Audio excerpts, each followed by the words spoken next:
بخاری شریف میں قبیلہ غامدیہ کی اس عورت کا تذکرہ موجود ہے جو خود آئی تھی، کوئی گرفتار کر کے نہیں لایا تھا، از خود آئی۔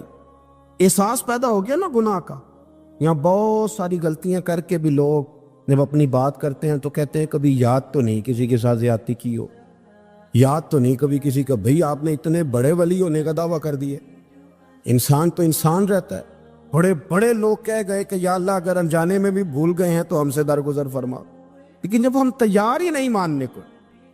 حضرت انس بن مالک کہتے ہیں وہ خاتون آئی، کوئی پکڑ کے نہیں لایا، کسی 14 دنوں کے ریمانڈ پہ نہیں اسے منوایا گیا، اسے وہ خود بخود آئی، اور کریم محبوب علیہ السلام کے سامنے جب وہ کھڑی ہوئی تو اتنے درد سے میں نے کم لوگ روتے دیکھے ہیں جس درد سے وہ روئی۔ عرض کرنے لگی حضور میں غلطی کر بیٹھی، مجھ سے زنا ہو گیا، مجھے پاک کر گئے۔ تو محبوب کریم علیہ السلام نے فرمایا تو کیسے ثابت کرے گی تو نے گناہ کیا؟ یعنی مجرم کو ثابت کرنا پڑ رہا ہے کہ میں گناہ گار۔ یہ وہ کمال ہے کہ انسانوں کو احساس ہونے لگے کہ یہاں ہم غلط ہیں۔ جب اعتراف جرم ہوتا ہے، جب بیماری کی تشخیص ہوتی ہے تو پھر اس کا علاج بھی ہو جاتا ہے۔ حضرت انس بن مالک کہتے ہیں وہ عرض کرنے لگی حضور میرے پیٹ میں ناجائز بچہ ہے۔ حضور نے فرمایا جا جب بچہ پیدا ہو تو پھر آنا۔ وہ 8 ماہ کے بعد آئی تو اس کی گود میں پھول سا بچہ تھا۔ حضور نے فرمایا واپس جا، جب روٹی کھانے لگ جائے تو پھر آنا۔ وہ 2 سال 2.25 سال دودھ پلاتی رہی، پھر جب آئی تو بچے کے ہاتھ میں روٹی کا ٹکڑا تھا۔ کریم محبوب صلی اللہ تعالی علیہ وسلم سے آ کے جب اس نے بات کی تو وہ درد سے روئی، کہنے لگی یا رسول اللہ 3 سال ہونے کو ہیں، میں نے گناہ کیا ہے، میں ساری رات سو نہیں پاتی۔ حضور تڑپتی، اگر اس حال میں مر گئی تو اپنے رب کو کیا منہ دکھاؤں گا، مجھے پاک کر دے، میرے حال پہ رحم فرمائے۔ محبوب کریم صلی اللہ علیہ وسلم نے بچہ ایک صحابی کو دیا، فرمایا بچوں کی طرح پالنا، اور کہا اسے لے جاؤ، پتھر مار مار کے اسے سنسار کر دو۔ صحابہ کہتے ہیں اسے پتھر لگ رہے تھے اور حضور بےچانی کے ساتھ ٹہل رہے۔ آ کے خبر دی حضور وہ تو وصال کر گئی، انتقال ہو گیا۔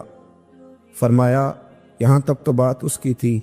حضرت انس بن مالک کہتے ہیں اب محبوب کریم نے صحابیات سے فرمایا اسے غسل دو، کفن پہناؤ، جنازہ تیار ہو جائے تو مجھے خبر کرنا۔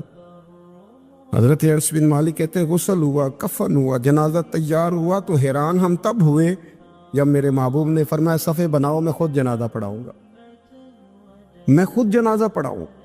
اور سرکار نے جنازہ پڑھایا تو ایک شخص کی زبان سے نکلا حضور اس ملعون کا معاذ اللہ جنازہ جس نے ناجائز بچہ جنا، اس کے لیے آپ دعا کر رہے ہیں، جنازہ پڑھا۔ حضور فرمانے لگے خاموش ہو جاؤ، تم نے گناہ دیکھا ہے اس کا احساس نہیں دیکھا، تم نے غلطی دیکھی ہے لیکن اس کی توبہ کا انداز نہیں دیکھا۔ اور صاحب کنز العمال نے یہ لفظ نقل کیے ہیں کہ کریم محبوب فرمانے لگے اس نے تو ایسی شاندار توبہ کی ہے کہ اگر میں اپنی ساری امت میں بانٹ دوں تو اللہ سب کی مغفرت فرما دے گا۔ احساس جب پیدا ہو جاتا ہے نا اپنے دل کے اندر کہ یہاں میں غلط ہوں، ان العبد اذا اعترف ثم تاب تاب اللہ علیہ او کما قال نبی صلی اللہ علیہ وسلم، رواہ مشکات۔ حضور نے فرمایا جب کوئی بندہ کہتا ہے نا اللہ میں بھول گیا تھا، اور پھر وہ توبہ کرتا ہے تو رب اس کی توبہ کو فوراً ہی قبول فرما لیتا ہے۔ حضرت عبداللہ بن حذافہ جہاد کر رہے تھے، روم کے عیسائیوں نے گرفتار کر لیا، 1000 آدمی نے مل کے پکڑا، گرفتار نہیں ہوتے تھے صحابی، 1000 آدمی نے گھیرا ڈالا، گرفتار کر کے لے گئے۔ اور جب بادشاہ کے سامنے گئے تو وزیر کہنے لگا بادشاہ بندہ بڑے کام کا ہے، اگر ہمارے قابو آ گیا تو فائدہ دے گا، صحابی ہیں حضرت عبداللہ بن حذافہ، حضرت فاروق اعظم کا زمانہ ہے، اگر قابو آ گیا تو فائدہ دے گا۔ بادشاہ کہنے لگا کیوں، کیا خوبی ہے؟ کہنے لگے ہم 1000 آدمی تھے، یہ اکیلا قابو نہیں آ رہا، تو 1000 آدمی تھے، اگر ہماری فوج میں شامل ہو گیا تو بہت بڑا جرنیل ملے گا۔ بادشاہ کہنے لگا کوئی مسئلہ نہیں، 2-3 چیزیں ہوتی ہیں بندے کو خریدنے کے لیے، خرید لیتے۔ بادشاہ کہنے لگا عبداللہ جتنی دولت تجھے چاہیے میں تجھے دے دیتا ہوں، میرے لشکر میں آ جا، معاذ اللہ اسلام چھوڑ دے۔ حضرت عبداللہ بن حذافہ کیا فرماتے ہیں بڑا تو بیوقوف ہے، میں نے دولت کمانی ہوتی تو مدینے میں بیٹھ کے تجارت کرتا، میں دولت کمانے نہیں نکلا، میں تو رسول اللہ کی رضا کمانے کے لیے نکلا ہوا ہوں۔ دولت کمانی ہوتی تو کسی مارکیٹ میں ہوتا، میدان میں آنا تھا۔ شہادت ہے مطلوب مقصود مومن، نہ مال غنیمت نہ کشور کشائی۔ یہ دولت تو لونڈی ہے رسول اللہ کے دروازے کی، جو تو پیچھے پیچھے پھرتی ہے نبی پاک کے غلاموں۔ یہ کمانی ہوتی تو میں کسی مارکیٹ میں ہوتا، میدان میں تھوڑا ہوتا۔ عبداللہ بن حذافہ سے ایک دوسری چال چلی، کہنے لگے میاں عہدہ جو تجھے چاہیے، میں بادشاہ ہوں، میرے نیچے جو عہدہ تو کہے گا وہ تجھے مل جائے گا۔ حضرت عبداللہ بن حذافہ کہنے لگے شاید تجھے پتہ نہیں میری تعریف کیا ہے، شاید تو جانتا نہیں میری تعریف کیا ہے۔ کہا صاحب کی کیا تعریف ہے؟ کہنے لگے میں رسول اللہ کا صحابی ہوں، اور کائنات میں سب سے بڑا عہدہ مصطفیٰ کے صحابی ہونے کا عہدہ ہے۔ صحابہ وہ صحابہ تھے جن کی ہر صبح صبح عید ہوتی تھی، خدا کا قرب حاصل تھا، نبی کی دید ہوتی تھی۔ فرمایا میں نے حضور کے جلوے دیکھے ہوئے ہیں، مجھے عہدے کی ضرورت ہی نہیں، اور میں نے عہدہ لینا ہوتا تو میں سیاست کرتا، میں تو شہادت لینے نکلا ہوں میدان میں، عہدے کا میں نے کیا کرنا ہے؟ اب بادشاہ کہنے لگا اسے قتل کر دو۔ وزیر کہنے لگا نہیں، ایک بات اور ہے، مجھے ایک چال اور چلنے دو۔ کہا وہ کیا؟ کہنے لگے میری بیٹی بڑی خوبصورت ہے، مجھے موقع دو اپنی بیٹی کو سجا بنا کے۔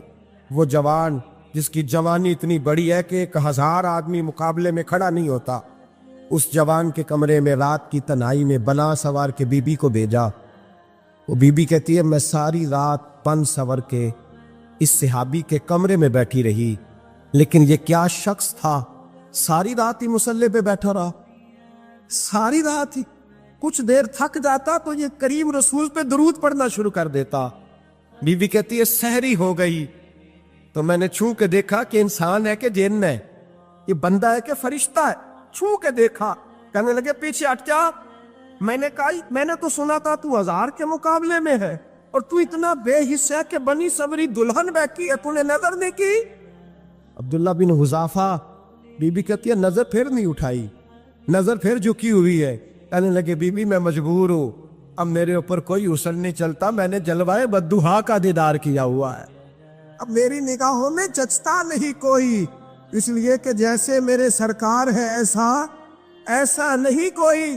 کبھی بھی اب نہیں کسی کا میرے اوپر جادو چلتا، میں نے مصطفیٰ کو، اور کہا ذرا پیچھے ہٹ کے بیٹھ، مجھے میرے رسول نے غیر محرم سے بچنے کا حکم دیا ہے، ذرا پیچھے ہٹ کے بیٹھ۔ سحری کا وقت تھا تو بی بی کہتی ہے اس نوجوان کے جملے میرا سینہ چیر گئے، کلیجہ پھٹ گیا، چیخ نکلی، میں کفر کے عالم میں روئی۔ میں نے کہا مجھے بتا تو صحیح، آخر یہ جذبہ کہاں سے ملتا ہے؟ آخر یہ روشنی تو میں نے دیکھی نہیں، کہاں سے آتی ہے؟ ایک میرا باپ ہے جو بنا سور کے مجھے تیرے کمرے میں چھوڑ گیا، بتلا یہ کہاں سے کیف آتے ہیں؟ عبداللہ بن حذافہ کہنے لگے اگر کیف لینا ہے تو بھی میرے مصطفیٰ کا کلمہ پڑھ جا، آجا دروازے رسول پہ جھک جا، مل جائے گا۔ سویرے دروازے پہ باپ آیا بیٹی سے رزلٹ لینے، دروازہ کھولا تو بیٹی نقاب پہنے باہر آئی۔ باپ کہنے لگا کیا بلا؟ کہنے لگی پیچھے ہٹا، تو غیر محرم ہے، کافر ہے، میں مسلمان ہوں۔ اس نے کہا کیا ہوا؟ کہنے لگی تیرے جیسے کو باپ کہوں، تیرے جیسے کو جو مجھے استعمال کر رہا تھا؟ میں تجھے باپ نہیں مانتی، میں اب رسول والی ہو گئی، میں حضرت فاطمہ کی کنیزہ ہو گئی، میں اب نبی کریم کی خادمہ ہوں، خبردار میرے قریب نہ آنا۔ یہ داؤ بھی ناکام ہوا۔ اب حضرت عبداللہ بن حذافہ کے سامنے موت کھڑی کی، ایک کڑا میں تیل گرم کیا، کہنے لگے تجھے اس میں جلایا جائے گا۔ حضرت عبداللہ بن حذافہ رضی اللہ تعالیٰ عنہ جب جلنے کے قریب ہوئے تو رونے لگے۔ روم کا بادشاہ کہنے لگا شاید ڈر گیا ہے، کہنے لگے اب سمجھ آئی ہے، اب تجھے پتہ چلا ہے، چلا آ جا۔ حضرت عبداللہ بن حذافہ کہنے لگے تو کافر ہے، تیری کافروں والی سوچ ہے، اس لیے نہیں رویا کہ موت سے ڈر گیا ہوں، میں تو اس لیے رویا ہوں کہ ایک جان ہے وہ نبی پاک پہ قربان ہو رہی ہے، کاش رب مجھے 1000 جان دیتا، میں ساری مصطفیٰ پہ قربان کر دیتا۔ ایک سنار نے گلی میں یتیم چھوٹے سے بچے کو گھومتے دیکھا تو سنار بے اولاد تھا، بچے کو اٹھا کے گھر لے آیا، 18 سال اس بچے کی پرورش کی، اس کو پالا پوسا، جوان کیا۔